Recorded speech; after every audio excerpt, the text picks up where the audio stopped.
Namaste. So my name, I'm Colleen Nimmin. I'm one of the master instructors here. And I am here to go over the 4 pillars with you. This is a Chinese astrology take. So with astrology, there's many different systems. Chinese astrology, you have the tropical astrology, which is your standard Western. You have like a Vedic, and that can be broken down into a North Indian and a South Indian chart. So there's a lot of different variations. Here, the Chinese system, or the Chinese astrology, goes off of what they call a Jupiterian cycle, or 12-year cycle. And so how they do this 12 years is they divide it into 12 animals. Those 12 animals you can find in many different places. Here I can write them out for you. Rat, ox, tiger, cat, dragon, snake. Let's see, we have horse, goat, monkey, rooster, dog, and pig. Okay, so there's 12, and they just divide that 12-year cycle up into 12 different animals. And so each animal has a different characteristics. They found this from studying nature. So they look at a rat, and a rat's always kind of scurrying around and gathering things and collecting, and it's more of a nocturnal creature. The rat hour is actually 11 p.m. to 1 a.m. So it's that nighttime cycle when you're kind of running. So that's kind of the rat energy. Now an ox energy is going to be slow and steady and methodical. They're going to get the job done. They're going to do it in straight lines and completely take care of that field. The tiger they say is, tiger doesn't go after what tiger wants. Tiger waits, and when whatever tiger wants walks in front of tiger, tiger pounces. So tiger has kind of that energy to it. The cat is also synonymous with a rabbit. Some of these are going to have different names, and that just depends on the location of the animal. So maybe a cat would be more city and a rabbit would be more country, but it's ultimately going to have the same type of energy. So a cat or rabbit needs like 3 holes of escape. It's a very kind of soft, furry creature, a little skittish, very intelligent, kind of likes its own place. The dragon, it's the only mythical one you'll see in all of the 12. So the dragon ultimately would soar above. It's a very visionary, it sees in big pictures. Dragons kind of consume and eat everything. So very grand in that idea. The snake is an earth dragon, so it's more grounded, but same type of idea. Very intuitive, so it doesn't see as much with the eyes as much as it intuits with the body or the feeling. So you have the snake. The horse is going to be independent, is going to be headstrong, is all heart, is courage. It actually belongs to 11 a.m. to 1 p.m., which during the horary cycle is the heart time. So it's a very courageous animal. I would think war horse. In its glorified form. So each one of these can have a positive form and a negative form. Like the goat, you could either be a ram, like a golden ram, or sheepish and kind of follow along. But that goat is going to be, get the work done. It's just going to be more move about. So if it were to plow a field, like an ox is going to do it in straight lines, an oat's going to still get a goat. A goat's going to still get it done, but it's going to weave its way, kind of mow that grass, get that done. So it's kind of everywhere. It's very grounded, kind of earthy, depending, of course. We're going to go into, there's elements that go with this. I'll go into that in a minute. Monkeys are kind of carefree. They're very problem solving, kind of perfection. They enjoy what they do. Roosters are amazing. They're meticulous. They have great detail. They can peck through things. They get their feathers ruffled kind of easy, but they tend to settle down relatively quickly. Think like a rooster, a chicken, a duck, that kind of bird. It is a little bit reptilian, you'll see by the scales.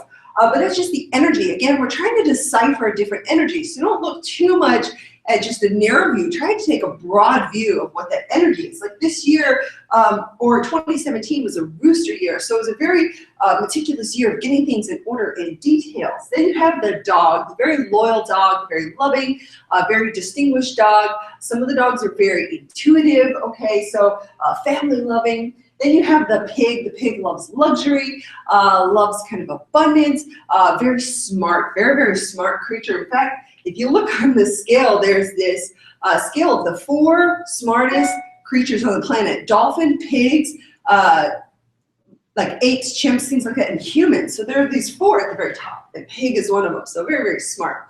So there's this 12 cycle to show that each year has kind of a different energy to it. Like what kind of animal is going to be go-getting it that year? Is it a relaxed, laid-back pig year? Is it a go for it like rat year? Is it a meticulous, like, rooster year? Like, what's kind of the energy for the overall year? That's going to tell you. So we have these 12. And then what happens is each one of these 12 goes through its cycle and spends time as each element. So the rat is going to have a wood rat year. Okay, and then the next time rat comes around, so it goes through rat is the first year, and then that's a wood, just saying it goes all the way through these. The 13th year is going to be a fire rat. And then again, the next one, an earth rat, and then a metal rat, and then a water rat. It's going to go around the cycle for each one of these. And so the wood rat year is going to have its own energy, its own style to it. It's going to be a very different wood rat versus a metal rat. So we have to make sure we look at how the element actually influences the animal. So what you'll see here is there's some schools of thought who don't even really deal with the animals. They just deal with the element. And they look at how does that element do in this year, and how does that element do, we're going to go into just a second to the 4 pillars, and how does that element work with the people around you. So if you were, say, hiring for a new position and you want to know their 4 pillars, you'd look at, well, do these pillars, does this element work and groove with the staff? Is it the right thing? I'm looking for an accountant. I want that metal person. I want that person who's going to look through those details. I don't necessarily want a fire person as my accountant. They might explode, kind of fire envelops. They can't really, they see things, but they move very, very quickly in their mind.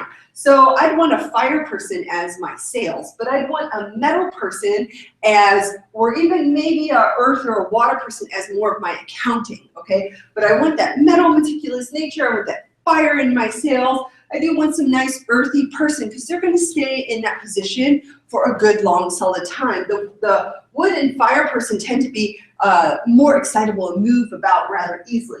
So it just depends on what you're looking for, what type of position. This could be an employee, this could be roommates, this could be caregivers, this could be spouses, relationships. I mean, you can look at this, like your children, you really can't change those out too much, so they are what they are, but it is good to know what you're working with. A lot of times with astrology, people are like, oh, I don't get along with that sign, so now we're gonna have conflict. No, a big part of learning astrology is about learning how to coexist. There's not one sign or one element or combination that's better than the other. So we drop the judgment and just say, oh, this is what it is. I have to look at how do I harmonize with that type of energy. My job here on this planet is to look at how I can work with and harmonize with all these different energies instead of just staying in conflict or using conflict as my go-to, like, oh, I shouldn't get along with them because they're different, so I'm gonna fight with them. No, we wanna look at the energy and say, okay, how do I work with and coexist? Now I might coexist from a distance because that might be the best way. Like a wood and a metal person shouldn't get into an argument because they're gonna kind of be cutting at each other. That metal person's gonna cut that wood. So I'd wanna know, maybe if I'm gonna hang out with a wood person, I don't wanna argue with, or a metal person and wood, I don't want to get into an argument. So I might have to keep it a distance. So we kind of have that idea. All right, so I have the 12 astrological signs. I am talking very quickly. I will make more videos, but this is a lot to kind of get through. So I have these 12 animals, and then what I have are the 5 elements, okay? So the 12 animals, each animal goes through each element, okay? So that means there's 5 of each animal or each element in the animal. So here I'm going to have I'm not going to draw a color, wood rat, fire rat, earth rat, metal rat, and water rat, okay? And that's going to be in jumps. So like 1960, I think was a wood year, it might not have been, 72, 84, 96, and 2008, okay? Would all be rat years, but they're going to move through the element. I'm pretty sure that's it. You can double check me, but as far as which element went with 1960, but they move accordingly. So what happens is we have 12 animals, okay, and 5 elements. So 12 times 5 equals 60. So that's our 60-year cycle. That's a 60-year cycle, it's a 60-month cycle, it's a 60-day cycle, and it's a 60-hour cycle. So what happens here is when we are born, when you come into this planet, the energies are such a specific way. The astrology, there's a year, there's an animal and an element for that year, there's an animal and element for that month, for that day, and that hour, okay? And these are called your 4 pillars. So this is going to be your energetic understanding. So what I have here is if I have these 4, ultimately year and day are going to be a yang or a sun, and month and hour are going to be a yin, okay, or a moon. And what I'm going to do is I'm going to look at this for an individual, and I'm going to say, well, this is how they harmonize, or maybe this isn't, you know, how it goes so well. So my year here is going to be my main personality, my outward self, that person you meet first. So the very first person you meet, we shake hands, we say hello. I'm going to exude the persona of this particular element, okay, an animal combination. Now, how I'm going to feel the world, so this is how you meet me on the external world, or any individual. So this is how we meet, but this is how I'm going to feel or interpret the world. So I might meet the world this way, but then the situation that happens, I'm going to look at it, feel it, interpret it through the lens of this element and this animal. That's the moon. Then the day, excuse me, day is going to be the actual, energy of like, how I'm going to be inside. So the day they say is what you only know, like some people only know this. Let's say spouses might know this, good friends might know this, family might know this. So if you've ever had that, you know, I feel this way, this is how I look to the outside world, but this is how I really feel who I am. You know, people are like, oh, you're this. You're like, no, I'm really kind of this way. That's going to be the influence of the day. Now, the hour is an interesting one. They say there's a couple of ways to go with this. My favorite interpretation of the hour is this is both what you got, like your endowments, and your flaws that you might have. This is also kind of your legacy. They say this is how you deal with your sexuality. This is maybe how you kind of complete. So if you come in this way, you kind of go out this way. So we have these different kind of energies. Now here, let's put in a couple of ideas, you know, with this energy. So we can put in, why not? We'll put in an earth goat, okay? And we will put in a water, let's say dog, and let's say for fun, a wood dragon. Okay, you can go on 4pillars.net, put in your calculations and find your own pillars, and you can kind of work with this. And then let's say we can put in, just to mix it up, like another fiery kind of creature, we'll put in a fiery ox, okay? So there's a couple ways we can do this. Is one, we're going to start, this is going to be my main pillar. I'm going to be an earth pillar. What I want to know with these other ones is, do they support or conflict with this element? So here, the earth is going to feel a little bit controlled by itself, because if you look at this cycle, right? Wood creates fire, creates earth, creates metal, creates water. Well, wood controls earth. So here, there's going to be a little bit of internally where my internal self is going to control that kind of goat or external self. So there's a little bit of that. And the fire, though, creates earth. So that's going to kind of help bring that up. Now, the water and the earth are okay because the earth actually holds the water. So we're not in too much conflict there. You can look at the animals. Like the goat's okay with the dog, but the goat and the dragon, kind of iffy, because the dragons tend to eat goats. So it's always going to feel like it might be consuming that outer self. But, and then the ox and the goat. So again, this would be more of a conflicting idea or chart. The ox and the goat kind of don't work together. Again, the ox does that straight, steady plowing field, but the goat kind of meanders all around. So they can work together, usually you just wouldn't put them in the same work setting. So there might be some kind of influence there. Now let's say we just changed one of the pillars. Okay, let's change that. And we'll make it an earth monkey, just for fun.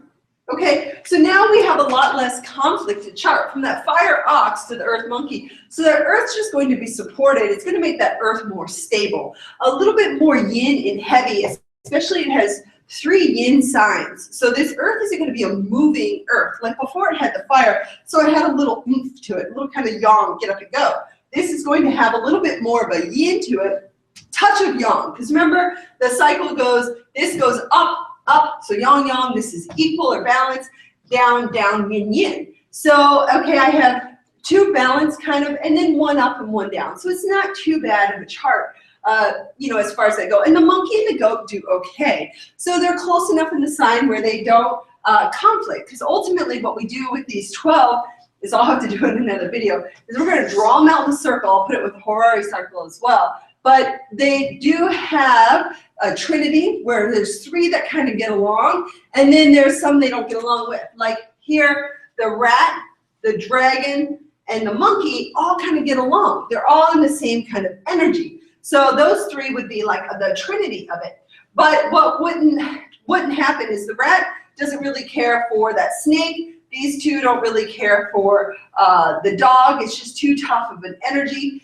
And so I know, especially the dragon and the dog, because the dog's always kind of barking at the dragon. The dragon's like, stop it, stop it.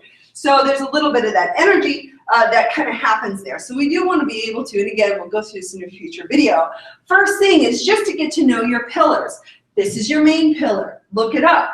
What's the element combination? Get to know your creative and destructive cycle. Are the elements kind of helping or creating that, or is there a little bit of conflict? And again, it's not negative if we have any conflict, because what we want to do is we're here to learn. Yoga says sadhvaya, so self-study, or just understand our personal nature. What's happening? What's our overall propensity? So we do want to be able to figure out how to work in harmony with this. So I encourage you, go out, look at your 4 pillars, just begin to get to know the animals. 4pillars.net will give you your animals. I love Suzanne White's book on the element and animal combination. That's always a fun one. Of course, there's tons of free resources online. Get to know your elements, see how they work, see where you have to manage some of the conflict. Look at the animals, see how they support this, and then look at, you know, begin to contemplate, oh, how do I feel, you know, does this connect to here? How do I feel connecting to that? So this is the introduction to the 4 pillars. I hope it helps. I'm going to post this video, like, comment, share. That would be great. It'd really be beneficial. Ask questions, put them in the comments, send them in. I don't mind. That'll help me develop the next videos. All right, everyone. Thanks for joining, and have a great day. Namaste.